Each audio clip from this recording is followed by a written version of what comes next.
You're listening to Truth Talk, Real People, Real Talk, a dive into the spiritual journeys of our church community. Each episode features open and honest conversations with members as they share their insights, challenges, and triumphs in their faith walks. From Sunday school studies to personal devotions, we explore the rich tapestry of learning and growth happening within our congregation. Discover inspiration, encouragement, and a deeper connection to your faith community.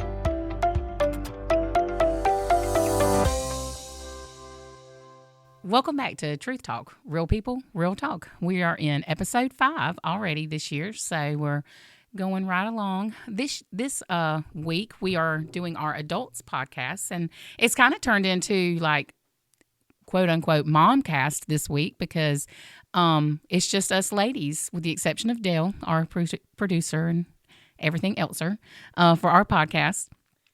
So we're really going to just be talking about really from the heart of moms. Even though I'm not a mom, I do have, my sister, and I help my parents with her and everything. But our theme this week is really talking about spiritual revival across the nation, specifically that you're seeing in young people. And we've seen, I don't know how much y'all pay attention to it. So we have April and Janice with us this week. Welcome, ladies. They're both super excited to be here. Guys. You can talk, yes. The whole point of a podcast is to talk. So let's make sure we do that. So I don't know how much y'all are aware, because I'm not sure like your level of like sports love and everything, but we really saw throughout the fall sports season just a ton of youth revival throughout college campuses.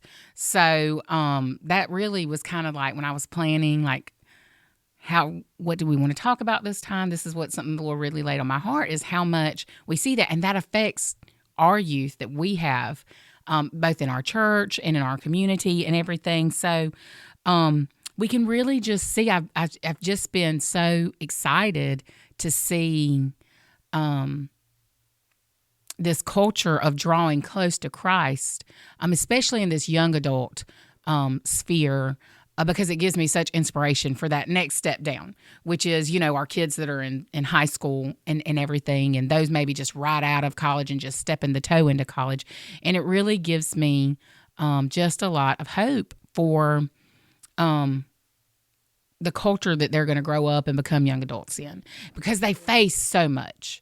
I mean, we just know that the world is worlding constantly. And that's like I heard the Addisons say that on one of their podcasts. And they're like, the world's out here worlding, and we're just got to, we've got to expose them to Christ for as long as we can. Right. And so really just think it's wonderful to see on these college campuses like Ohio State University. Yeah, it's been crazy. It has been nuts. I mean, just think of not that long ago, people like Tim Tebow and them are getting fired for it. And now you got literally a whole football team and having Bible. It's amazing. Yeah. And like you said, our high schoolers are watching that. Because to me, college, I have one myself, that's a hard age, because I can remember myself being in that age. And it was just, you're such in limbo, you're not this grown adult, but you're not a kid. And you're just trying to find your spot. And a lot of them, that's not cool to be involved in church. Right. So to them to see those big people as to them, on that field doing that. Yeah, taking a stand and putting it out there for the world to see. It gives them makes it a little more comfortable, I think. And it's the first thing they say. Oh, yeah. It's they because don't that's say intentional. anything else. So Right. they immediately say it before they're interrupted. Right. Before anything, they want to make sure they get it in there. That this is how we got here. And I don't think the two top teams that were there, they were there for that reason to me. Yeah. Yes. That's why they were there. Because they were both like that. My biggest takeaway on like the spiritual revival that has taken place, we've seen so much of it on social media. People, lining up baptisms and whatnot on college campuses. That's crazy. And it's wild and it's unreal, in the world that we live in. And I think the biggest takeaway for me is talking to my kids was, why don't you see this on the news kind of thing, but you're not gonna, because that's the world. They're reporting the world. That's right. So it's up to us. Right, yeah. But it makes them kind of a lesson too to learn that, you know, this is what the world wants and doesn't want, and to see that firsthand, that here's this wonderful thing that we as Christians think is wonderful happening, but mainstream's not going to touch it, right? Because that's not what the world wants. I have noticed, though, I will say some of the broadcast companies shared a good bit, way more than they used to. I mean, y'all remember how you brought him up, but you remember how much they made fun of Tim Tebow for having the Bible verses in his eye black, and anytime he would pray before anything. I mean, the media made fun of him, made fun of his faith. His teammates didn't really want to, participate with him. You would always see 2 or 3 guys down, praying and everything, but nothing like now. I would say the broadcasters, they all this year talked about it. That's what I thought. I mean, they were all talking at that national championship about how those 2 teams have come. I mean, they were, going across the field praying together. I mean, it was just, to me, that's why they were there. Yeah. I mean, God definitely played out that season for them to be there and for that to be the top media talk. You definitely see, to me, God's hand at work. Yeah, absolutely. For people that don't believe that in a God that participates with humanity and everything. I mean, if you just want to objectively look, no season have you ever seen this much attention on faith and Christianity in particular. Yeah, now, absolutely. they'd make a big deal if it was somebody from a different faith or different religion or whatnot, and like something that was kind of mystical, or anything like that. Oh, they'll make a big deal about it. But Christianity is usually like, we're not doing this. Sweep it under the rug. That's right. And be quiet. Sit there and be quiet. Right. Just do what you need to do. But and that the schools have let them have get this together freedom. and have baptisms. I watched I mean, we could probably segue into some of this later, but I everything's got its good and its bad. So I watched TikTok just for giggles and everything. I love it. I mean, and there's a lot of good stuff you can see on there. You got to build your algorithm right. But I watched, got to get going on it. I watched the coach, I reckon, I don't know if she's the head coach or one of the assistant coaches or whatever, but one of the coaches for the LSU women's basketball team baptized her players within the past week. And that she had multiple players from her team that got baptized. And that she participated.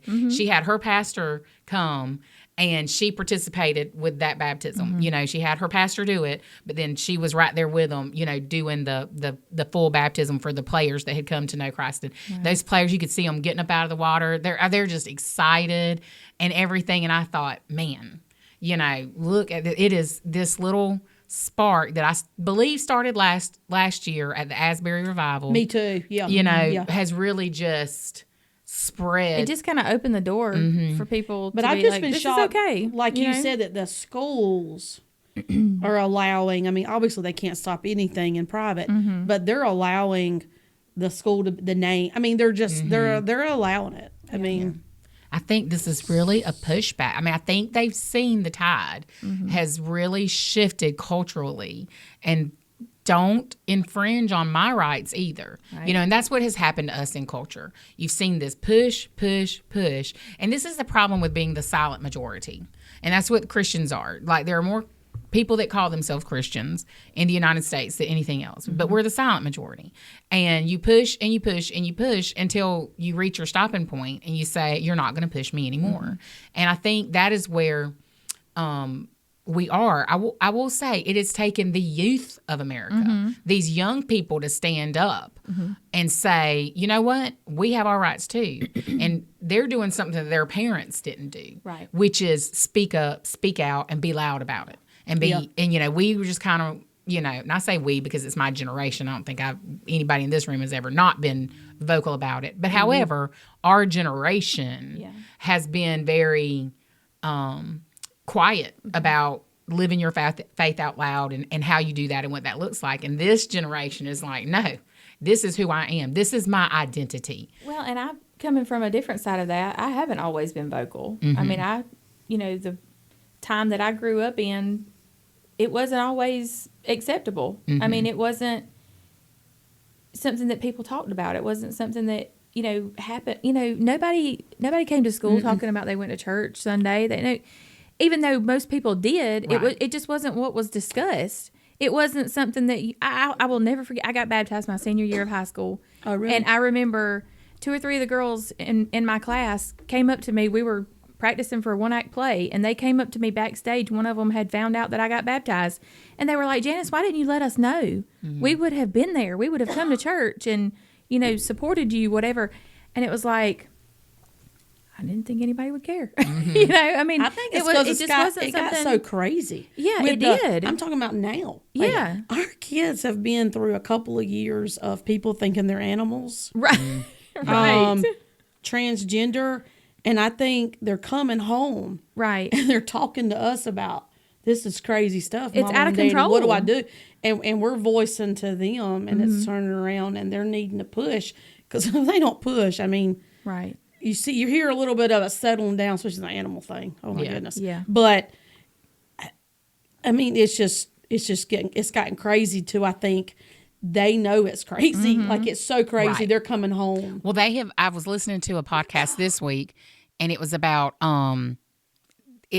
this response from the youth of today and from the young people, young adults of today, is because they watched their parents navigate brokenness, sin in their life, and they want something better than what they lived through. Absolutely. That like the kids today have experienced more divorce, more cheating, more know exactly alcoholism, what you mean, though. drug abuse, mental health crises. And they want what God offers, which is calm in the chaos. Yeah, and peace. yes, They're tired of it. Peace. that's right. I mean, they're Joy. tired. And they are seeking it for themselves. They're not letting their parents dictate. I mean, you see youth now who are coming to God that are not unchurched. They don't really have a church background. Right. They haven't been led. They've been led by their peers. Which is And how they're not coming with parents. That's right. And their parents aren't coming with I mean, like, I've been surprised to see some, and not just here in other places, to where I'm just like, I cannot believe the parents hadn't started coming with them. their kids. Yeah. Like, but Yeah. that's I'm culture. astonished by that too. But that's the culture. It's what is important to you, and really wanting to know your identity. Right. And like, is your Christianity, is your worldview part of your identity? This whole push for identity politics and transgenderism, and all that. Like, do we make Christ our identity? Is our identity centered in Christ? And kids can tell, what's true and what's not. They can sniff out a fake Oh yeah. quicker than anything. Absolutely. So I mean, that's why we need to have sincerity. That's why it's important that we have sincerity in our faith. I mean, sometimes you're going to tell your kids to do stuff not because you want to, because it's the right thing to do. We all have to push through that, but it's also because we don't have a choice as Christians. That God expects us to answer the call. Right. We're studying Genesis and Romans at our church on Sunday mornings and Sunday nights. And so in my Sunday school class, we just started studying Romans too. And it's really like this introduction to Romans is Paul laying the groundwork for this is the reason for you to live this life. It's not a choice once you choose Christ. This is our obligation as Christians to recognize the grievousness of our sin. And our response to that is to live biblically and to go out and pull others towards us. And that's what the youth are doing. Okay. They are answering that authentic call and not doing it, in churchanese, we're not. I always say, you can churchanese somebody to death and not mean For anything, sure. Yeah. and not mean anything, but they're doing it in an authentic way that's real. Yes, they are very sincere in what's been instilled in them and wanting to I think ours move forward with it. for here, for sure. I mean, they see friends they love. They don't.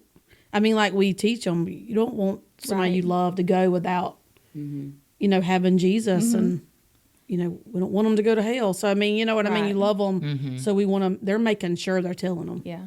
I just had that conversation with somebody not long ago about that burden, that it puts on you about as far as somebody else's salvation. And I have seen all three of my kids at different times, struggle with one person or more that they didn't feel, was saved or knew they weren't, and because they just completely dismissed it, to really struggle, with that burden, wanting that person to do what's right and know what's right and hear truth in some way or form. Yeah.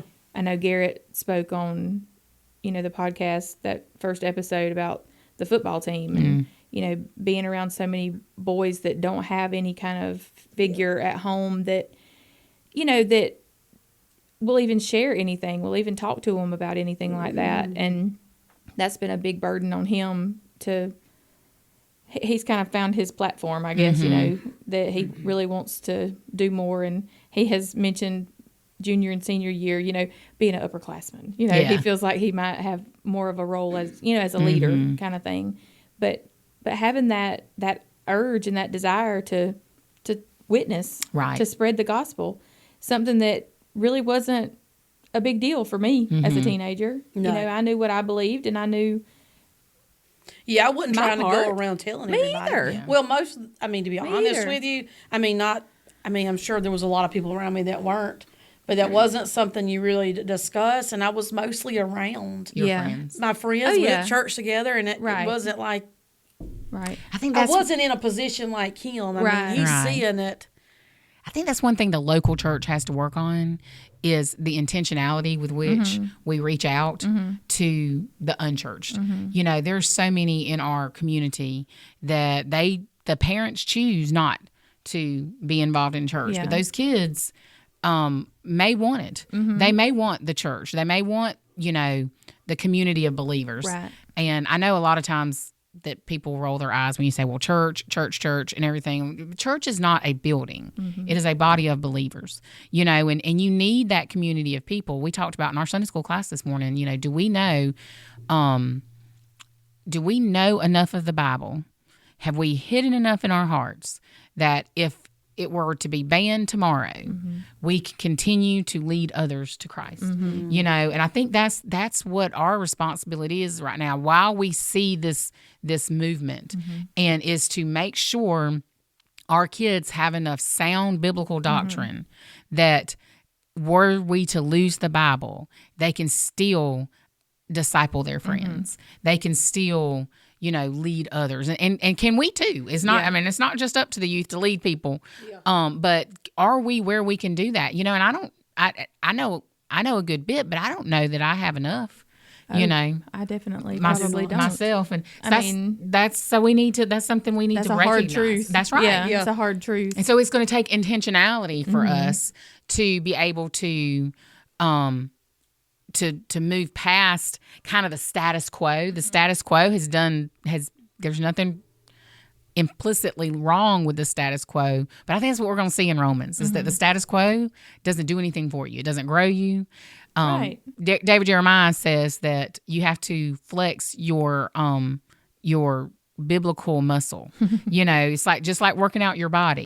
You have to work out. Use it or lose it. Yeah, that's right. You have to work out with your Bible. Yeah. I'll forget stuff, or I'll start mixing up people and all that if I haven't. And we will see that in Genesis because because you forget. Wow, that happened then. Yeah. And everything. So you do it. It's a muscle, and you got to use it and grow it and develop it and make sure that, like, I can go sit on a weight bench all I want to. It's not going to make me stronger. Not going to help anything. I can go up to Destiny and sit there and be like, man, look at me. I'm in the gym. Right. I am in the gym. Am I doing any good? So does it do any good for us to come to the church and not use our muscle, not use our brain? It's the same thing. I think our kids need to understand that because it's not good enough to just participate. It requires, or either just to come. You have to participate. You have to work it out. You have to find the things. And that's when we'll see the fire lit in our personal community. Right. When we start working that, biblical muscle. Well, and we had a conversation not terribly long ago about, on that same line, that, I come to church and I sit and I really enjoy the sermon, and I learn stuff that I've never heard before, that I, different perspectives that I've never seen, this brought out in this scripture before. But come Wednesday or Thursday, I can't tell you what he talked about. Yeah.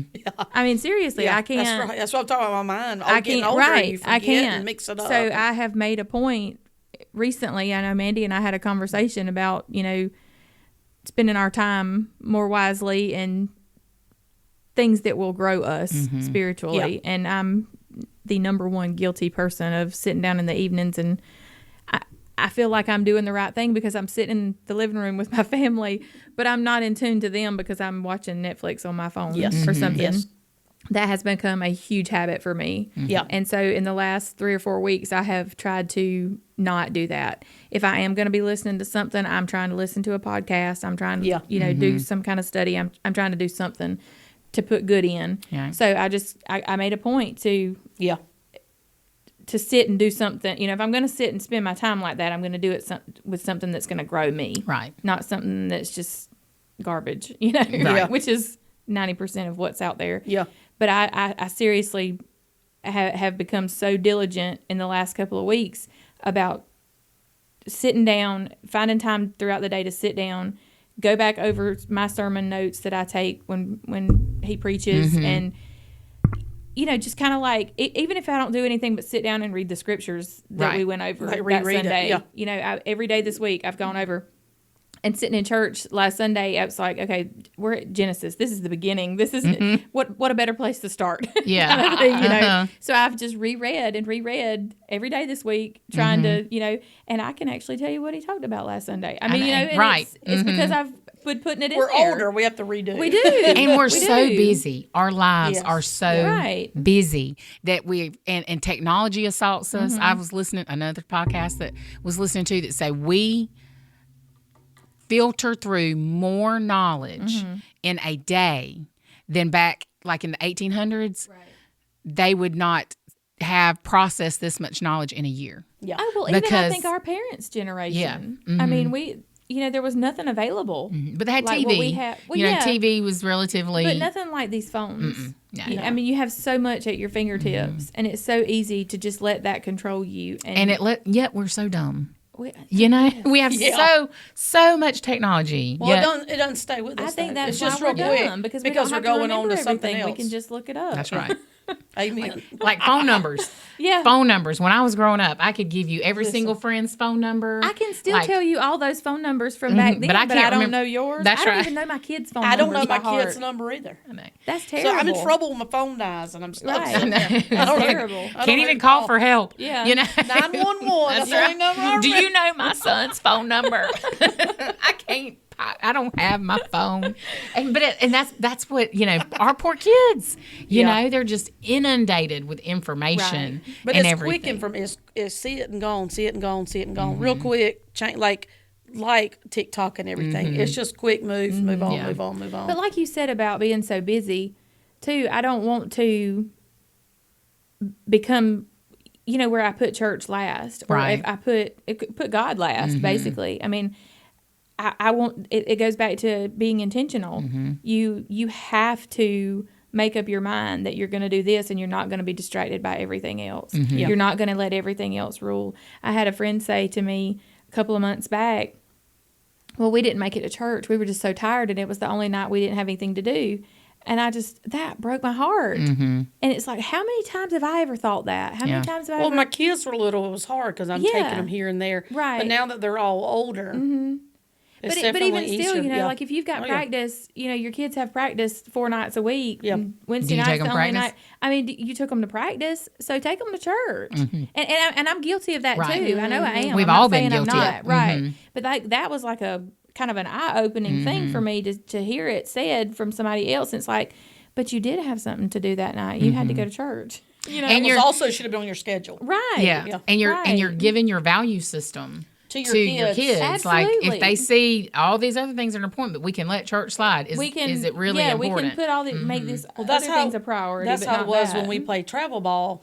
We at that time we're going to Salem when Griffin and them were a little bit younger doing it, and he used to point out to us all the time. He's like, "Listen," he's like, "if April and her family and Andy and her family can go and play ball all day long, get home at 2 o'clock in the morning, and they're sitting at Sunday school and church, I feel pretty sure that everybody else that wasn't doing anything can make it too. Yeah. Make it. Like, that was our deal. I said, we can play baseball all we want, but we're not going to skip church. So usually about once a summer, we only had one weekend. We didn't do all the weekend stuff. And because and I on that wasn't same- going to let them miss church like that. On that same note, if you can get up and be at the ball field at 7 o'clock, you can get up and go to church and be at church at 11. Yes, you can. I mean, It's the latest day of the whole week. I mean, it is. Yeah. It is. And if you think that that's not intentional from Satan's point of view, Oh, absolutely. like I had my 7th grade, I tell my class this all the time, my 7th grade Bible teacher, I went to Christian school. So I tell people that's the biggest privilege. I don't feel like I was any better prepared for the world. I didn't have any better education. I had a Christian education. You're right. And he said, if the devil can't make you bad, he'll make you busy. Oh, yeah. And That is that is a absolutely true. huge, I mean, if you really think about that, Well, I would think that's the biggest tool today 1st. Is the kids are busy. The busyness. The, The parents are busy. Everybody's busy. That's his number one. That's his easiest tool. It is. it is because we are willing to be lazy. It doesn't take much. I mean, I'm willing to be lazy. yeah, if I don't have absolutely. anything planned after work, I want to sit on my couch. Sit on the couch. I don't want to do anything else. But and then you sit there and don't do nothing all night long until it's time to go to bed, and you realize, oh, I didn't even pick up my Bible study. Yeah. Because I've just been sitting here doing nothing I didn't all night talk to long. my kids tonight. Yeah. I mean, how many times have I done that? Like, I literally, I'll be cleaning up after supper, and then I get busy with something else, and then it's like they're in the bed. Gunner's the number one, my little old man. He goes to bed so early, and I'm like, gosh, I didn't even talk to him before he went to bed. And there again, it's being busy. It's letting that busyness control you. That's what we do this activity at work, and it's like, what's your word for the year? And like the past 2 years, it's been intentionality. Mine was intentionality last year. And it was. I went over it over and over and over, and I feel like I did pretty good with it, But it's something that has to carry on into every year after. It's or like you it's can't not just. doing me any good. It's not. That's right. And it's be one of those intentional for 1 things year. that. It's one of those things that you have to leave as your focal point, or else it won't. Right. Life's lifing. Yes. I it's the best phrases from the Addisons. Yeah. The world's world and life's life and people are people. People. People Will people. So it's just there's just such truth to that, and if you're not focused with intention on what God has called you to do, I don't think it was real easy for Paul, to make it all the way around the known world at the time. He had to wait on God's call, but then really struggle to get there. Right. So we have to lose this. I think we've allowed this modern idea too, of the, even though we say we don't, the health, wealth, and prosperity gospel has seeped in to the Christian church to the extent of we think as long as everything's good, we're good. Not necessarily. Struggle is good. Struggle, you grow when you struggle. Right. You find out who you are when you struggle. And I think that it would be good, and that's why it's so good for our kids to wrestle with stuff now. We want to solve everything, and we don't want them to have to figure it out. We want to give them this easy way, but the easy button is not going to do them any good as they're becoming, adults. You got to teach them how to figure it out, and you don't throw them in without the life raft, but you want to let them. I keep seeing these little videos and stuff, and my brother showed me one the other night that was, it's something along the lines. Well, I was doing this when I was a teenager, but the one he showed me was like, but my kid makes me stand on the porch so he can go take the trash out in the dark. That's right. Like there's no independence. There's, and how did we get to that point that, I mean, I do think my parents spoiled us a lot, at least compared to how they were raised, how my parents were raised. They spoiled us a little bit, and then we spoil ours a little bit more, and then it just keeps going. And another one of those videos was, I did this, blah, blah, blah.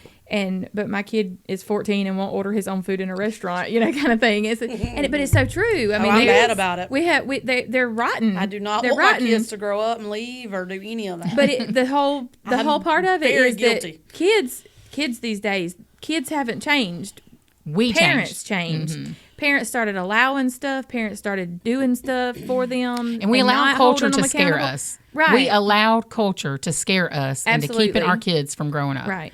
Like, well, I don't want them to have to deal with that. Well, they Yeah. need to learn how to deal with Right. it. Because what happens Well, if you are suddenly removed from their life, Mm-hmm. what are they? I worry. That's why I worry about, the unchurched, and everything. Like, what happens in this person's life that you love? What if it's your extended family and you don't know if they know Christ, Mm-hmm. and everything? And what happens at the rapture when the one Christian influence in their life goes away? Mm-hmm. Have you been effective enough that they realize what's happened, Right. and that they are able to realize what has happened and seek God even when you're not there? Right. well, I think, allow them they have to make a choice. I mean, God gives us all a choice. One choice leads to another one and another one and another one. And just like with your situation, I mean, I know like you're all upset about it, but how do we teach? Yeah. That's the way God teaches us. Right. That's right. So, like, obviously in the realm of things, somebody else has a bad kid would think, girl, I wish that's all my kid did. I know. But to us, it's bad, right? So for him to make that little choice that was not the right one, that's how we learn. That's right. Yeah. So they're teenagers, and for some reason or another, God, at that moment in time, they just make bad choices. I don't know. Well, they're just their brains aren't fully developed. Right. They're However, really spontaneous. we say that, but really, is that true? Because I think back, my grandmother got married when she was 13. That's Or I say great grandmother. That's not a good idea. But I mean, look at the times though. You were grown by then. Right. You were expected to you were contribute forced to to your be- family. yeah. Your family. You yeah. know, like she was. So are our brains not developed, or have we become so spongy? There again, though, I think it's the culture. You know, it's everything to do with the culture and how things shift. Because as much as I love and respect my kids and think that they are responsible and they're, they are not really working and contributing. I mean, But they help around the house so good and they do what we ask them to do. But as far as, I mean, I'm literally imagining Gunnar having to go and get a job. Right. To help his family. You know, I mean, it's the world we live in They're is not just ready. so entirely different. Yeah, No. they're not ready. Y'all, No. Bailey is 5 months away from being the age my mother was when she got married. Yeah. Holy cow. She ain't ready, which mom was still in high school. So she did finish high school, but she worked, and she had a home that she had to keep, and everything. So I couldn't imagine. Yes. I mean, I couldn't imagine our kids. So they're all around the same age. Some of them are already 16. So my mom was married by the time she was 16. She got married the month before she turned 16. Oh, I know several people of that generation. Yeah, because that were married that by was 15 just or life. 16. That was normal. That was, and life happened. And Yeah. so they had to grow up and be an adult. My mom's mom passed away when she was very young, so her grandparents raised her. But they were, I mean, like you're saying, they were making adult choices, and our kids over here Can't figure out how to order for themselves at make the McDonald's. dumbest choices. I mean, They it's make dumb McDonald's. choices and get in trouble, and we have to brush it off as, well, you're a teenager and you just do Right. it. But we have to use those choices to say, now look, do you see that was not the right choice? And I think we've got to we have to use it to teach them and say, But as far as the brains not being developed and stuff like that, like we were saying I this don't morning. know, boys, I don't think they are. I'm sorry. Are they ever? Oh, That's sorry, Dale. I don't know, Dale. I don't know. But we were saying this morning, as far as, and here we are with the world gets to make all these choices and these decisions. But if scientists are proving that brains aren't developed, this decision part of making part of the brain talking is about not. that. I told them, I was like, so if that's a proven fact, according to scientists, why are ages need to be adjusted? Why are people allowed to vote at 18? Right. Why are they allowed to drink alcohol at 21? If mid to late 20s is when that actually. If you're still making really place. bad choices and you have, But there You do again, if not you're going to need to make be. bad choices, you're going to make bad You're choices gonna make 'em because anyway. people much older than that still make terrible horrible choices. Yeah. I guess there's really no, cut off. And that's the thing, we have come to hold them to a different accountability level. Right. And again, intentionally, no, you're going to have to face that. Yeah. Sorry, you made a bad decision. That's right. That's right. You got to live with it. Yeah. You know, Live with and, it, face, and we're going to face support the consequences, and I'm Yes. not going to go and defend you Right. at the Yep. school because you did something wrong and say, oh, well, he That's- shouldn't have to face this. But no, No, we deal with let that it all be the done. time with That's a mine, huge and, part of it. The Nobody- teacher said this, and I was like, well, the teacher's an adult, and she's your authority. Right. And because you're 16 and have an attitude doesn't mean you get to say what you want. That's right. And Yes. if they call me and I'm like, do your job, Do what you gotta put do. him in that. That's right. He's We got had to plenty learn of to calls. Keep your mouth shut. Yeah. Oh, I'm sorry that the teacher took your phone. The rule is you don't have your phone out in class. Right. So I'm not going to, and they said you can't bring it back this week. So guess what? You don't get to bring it back this week. So mean, you get to turn it bottom into line, me. Yeah. there's no conversation to be left to have. I mean, it's it. And we had, I hope Bailey doesn't listen to this podcast.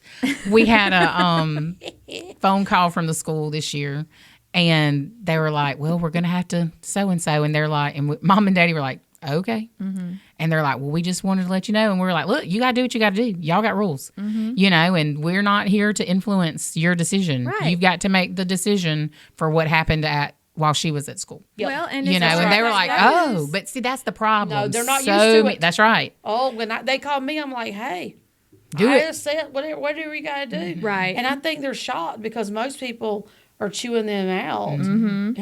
and they turn it on teachers. And that's why people want to be teachers. Oh, they of can't handle the course. parents. Of course not. It's not the kids. Like I said, it's not the kids. It's the parents. Yeah. And I'm like, no, you as do far what you as gotta that do goes, and then let me know later. putting your kid in a certain school, you're handed a list of the rules of what's expected, and that's then when life. your child breaks that rule, you can't be mad at the teacher or Yep. the administrators for going by the rules, for enforcing the rules. And that blows my mind And that's every a life time. lesson. It is. I teach 4-year-olds, It and I is. tell them all the time. I said, no matter what age you are, we all have rules. Mm-hmm. I said, you're little and you have school rules. And I said, and I'm, and use the Bible. And I was like, this Bible are rules for me to live by, to teach you. And then as you get older, and I was like, we all have rules and we all have standards and things we're supposed to go by. Right. And Yeah. it's biblical. Yeah. We all have Authority, rules. respecting and all, your authority figures that Yeah, are right. And like, being accountable enough, like our kids can be accountable. They can be accountable when they're little. Accountability Yep. changes as they age and as they That's grow right, and right, develop. And that's why it's important to have them in church. Absolutely. I've invited a couple of people to come to church, and they'll be like, oh, do you have children's church? And I'm like, well, we do for certain ages. And, we have a nursery, but it's really important for kids to be in church. Well, they just can't sit there all day long. Do your kids go to school? They sit there all day long.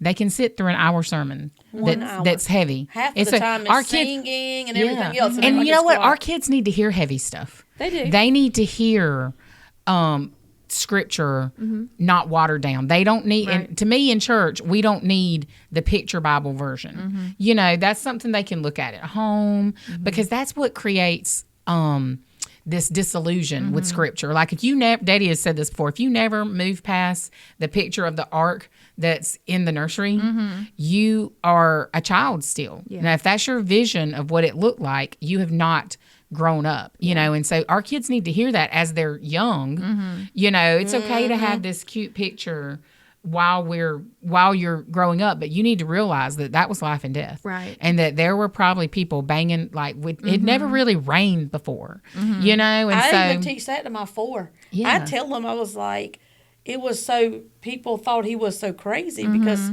he was talking about things they don't even know about. So, but most kid things don't teach that that's right. stuff, It's just, so they don't know. and do you know, I was asking when Bailey was little and we were talking about it, I said, do you know how do you think those people felt? They were banging on the door of the ark to get in to where it was safe and dry, Yeah. but they couldn't get in. God had shut the door. No man could open that door. God had shut the door. And, that's a heavy conversation It for a is. little, but they need to hear it. They do, and it's a reality that you don't think about. Oh, God saved all these animals. So they could Now, I go have- on in the future, but you don't think about all the people that did not survive. Right. I have one in my class, and she is the most intelligent little kid that I've ever had. And she asks all these hard questions. And I'm like, sometimes I'm like, ask your pastor. That's right.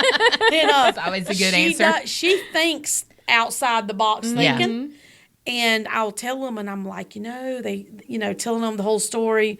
And she did ask me, she's like, well, so what happened to the people that didn't get on the boat? Mm-hmm. And I told her that They died. They died because they weren't being obedient. Hey, that was even for me at 42. That hard was to swallow, yeah. That was a harsh reality to see the visual when we went to the ark. Yeah. That, you really just didn't ever think about that. But there were She's like, so many models that, represented that. I mean, she people was like, that's so hanging off sad. of And I rocks said, and stuff. but it was like over 100 years of him building this ark. and telling them, and they didn't listen or obey.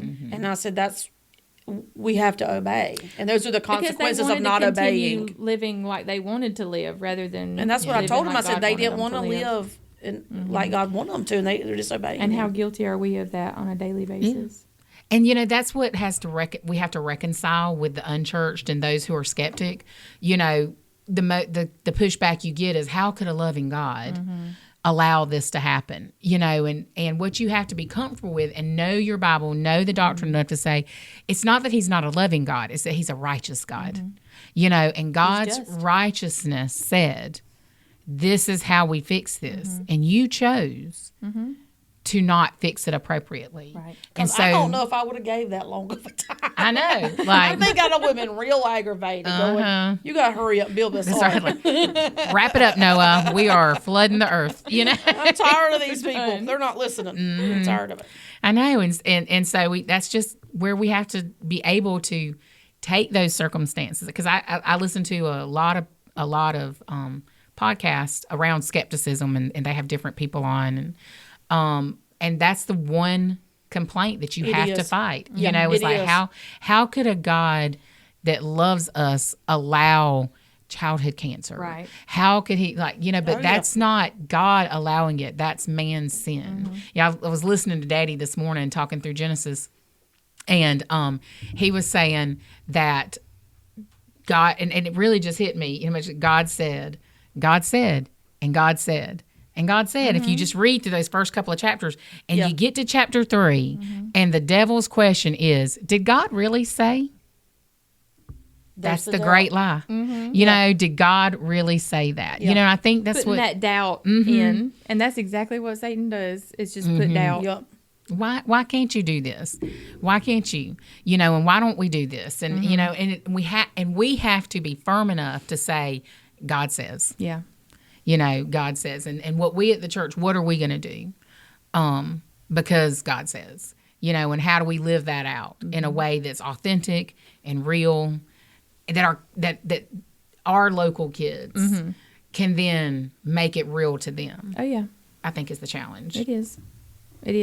And it takes a community. I mean, I was talking with a parent this morning that, working together to do what we have to do for our kids. We're not in it by ourselves all the time. That's right. We have a community around us, whether it's the church or, this group of parents that their kids play ball together or whatever. As long as we're on the same page and as long as we're all pouring into our kids and each other's kids and, everybody working together for one common interest. And that is to equip our kids to make decisions like they need to. The right ones. To do, and understand when we make the wrong ones, it's okay. That's why we have grace. That's why it is grace, but I think parents have to show grace too. I mean, that's what I was telling you with, I know y'all want to get on to them and say, all right, now listen. Right, but you more can't. so explain why. Exactly. Say this, that you're going to have consequences. You are going to be grounded from your phone. Yeah.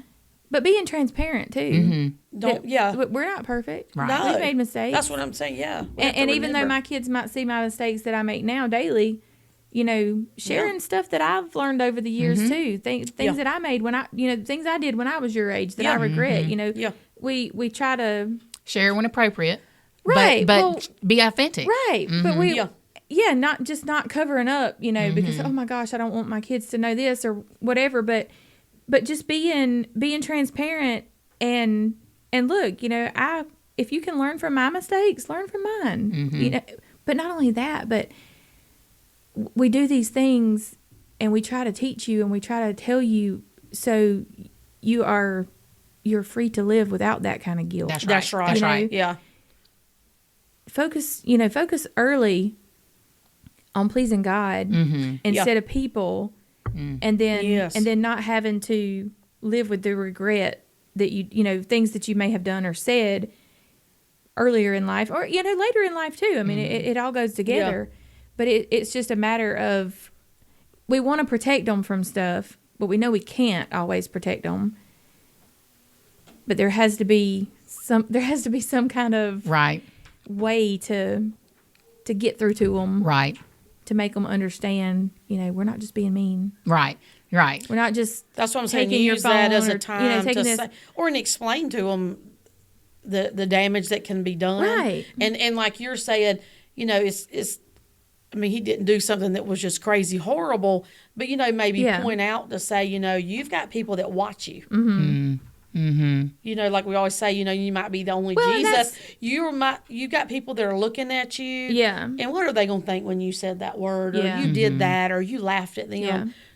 And with that's my just own not self, Christian God-like. We shouldn't. With my own self, you know. Every time I gossip or I say something that I shouldn't, whatever. You're tarnishing your witness. You're diminishing and God's reputation. Right. Yeah, right. Because you want to stand up for God and you want to spread truth and speak truth and whatever. But all it takes is one time you saying the wrong thing, and then somebody who isn't saved or whatever. Well, she's been saying all this, but now she did this. Look at this. So. Whatever. Yeah, people are just watching us all the time. It is. And that puts a lot of pressure on, and I am very careful to not put that pressure on the kids, but at the same time, be held accountable. Right. So, and that's like he's got the football team is an amazing, huge, broad audience. Yeah. And we all have that sphere of influence, regardless whether it's your welding class or or you're for the girls it could be like, I don't know, cheerleading team, or this, that, or another, your group of friends, your circle of friends. We all have that sphere of, that's right. Something. Your sphere of influence, and we have to hold ourselves accountable too. Well, I know we've got to we could probably talk for a whole other hour. It goes by quick. It goes by, and in my head, I already named our podcast. This was the Jam podcast because it's Janice, April, and Mandy. That's hilarious. So it's the Jam Cast, and and this is great. We'll plan another one because this has been really good.